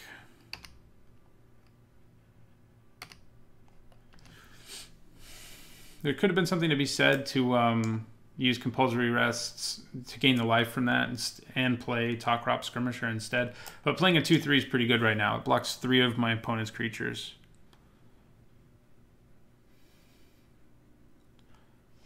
Our opponent also doesn't have a tapper in play anymore.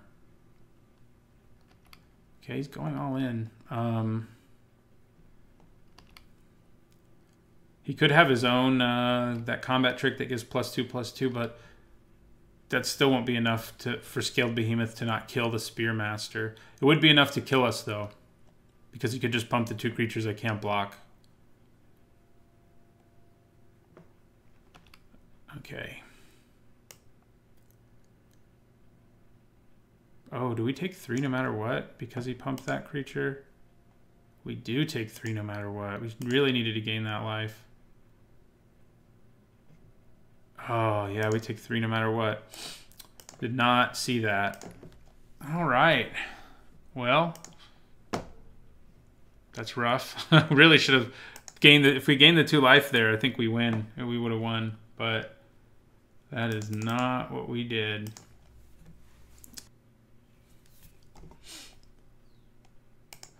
All right, this is the final game in the final match, so whoever wins this... Ooh. We're on the play and we have a turn 2 Exemplar of Strength. That feels pretty good. Pretty good, especially if we can Cartouche of Strength him. We do need to draw land for that to happen, but we have 3 2-drops. We also have Sheffet Monitor for the late game, or if we want to use them to find us a land, whichever. It's another card with cycling that I forgot I had. Okay, we did draw the land, which is awesome. We're going to play Exemplar of Strength. If our opponent does not have a 2-drop, we're going to be pretty happy.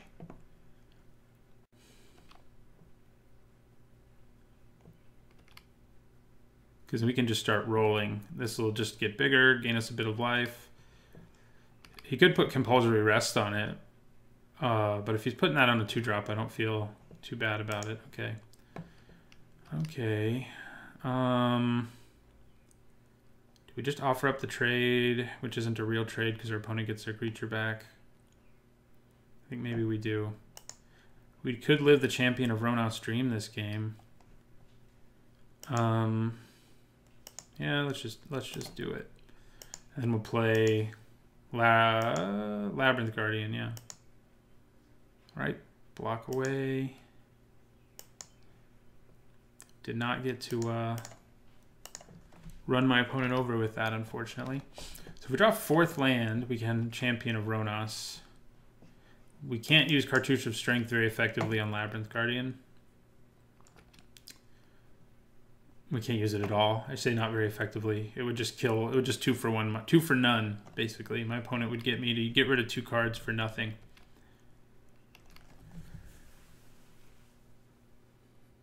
Okay, Hooded Brawler. All right. I think I just play my Champion of Ronos here. We're going to attack first, actually. There's no reason not to.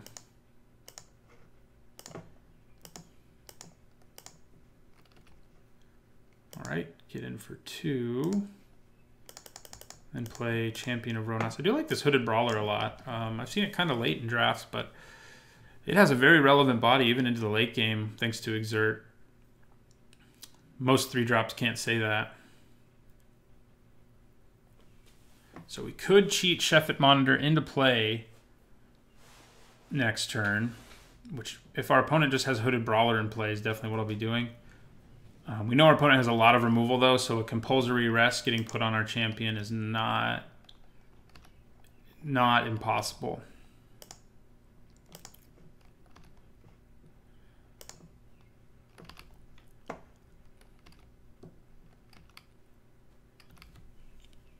Yep, there it is. Called it. We can still use Cartouche of Strength on it, but I don't really know if that's worth it. Okay, well that works. Ornery Kudu putting a counter there is not bad. Ornery Kudu will also be very good with Cartouche of Strength. So, Ornery Kudu, put the counter here, gives us a 3/4. And we'll return.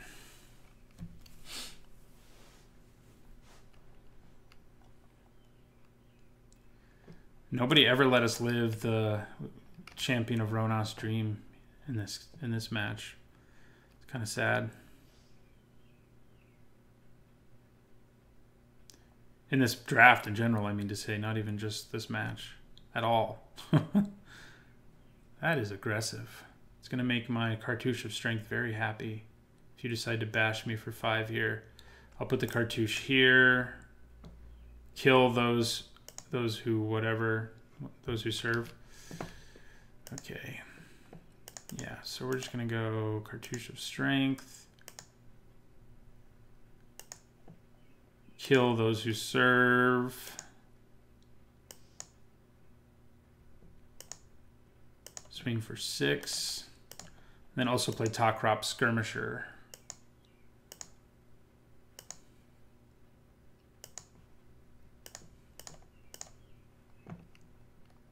Still have our big monitor in our hand. Since he didn't get to come into play for free.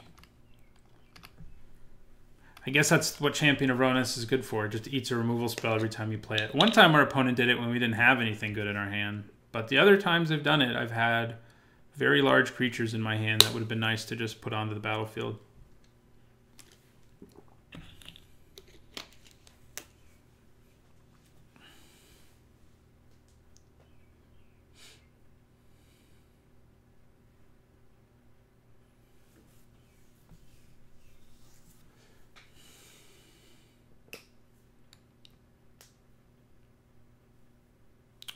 Right, yeah,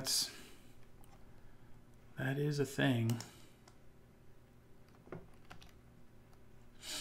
Okay, well, Zenith Seeker may actually come in handy. Our opponent can double block and kill our Kudu, but they're still going to take damage. Trueheart Duelist can block 2 things, but it can still only do 2 damage. So I'm just going to attack with everything here. This will even trample, like if our opponent double blocks it, so for 2 damage. So we'll drop our opponent to 4, and then play a flyer, who then can give one of these other guys flying. Right, so he's going with that instead. That works for me. He's also going to block this, I guess, to only take 3 damage, which is solid. I think I want to play the Seeker because our opponent's at low enough life that a flyer is a real threat. I could embalm this instead, but that doesn't seem as good.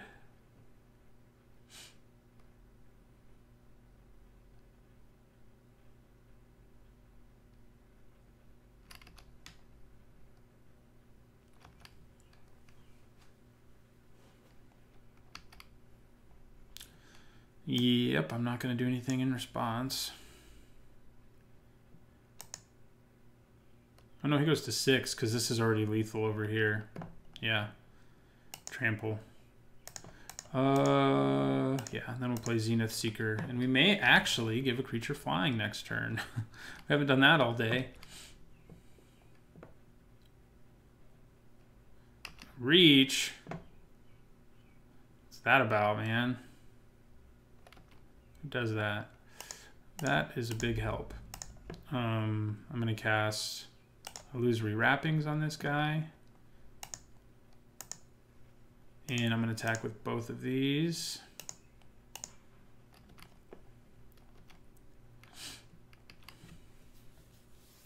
Right, so opponent goes to 2.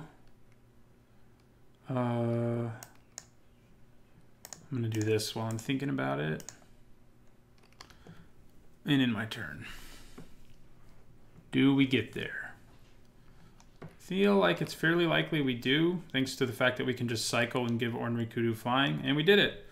3-0. That is good. That's my first trophy in the format after this is my 3rd draft, so that's not too terrible. So Thanks for watching. I'll be back next week on the Aether Hub with another Amonkhet draft. If you enjoyed this video, don't forget to hit the like button, comment on the video to say what you thought about the deck I drafted, the decisions I made, and you can also subscribe to the Aether Hub for more content from me and a bunch of other great content creators as well. You can also find draft videos over on my channel and a lot of other limited content as well. It's called Nizzahon Magic. Thanks for watching.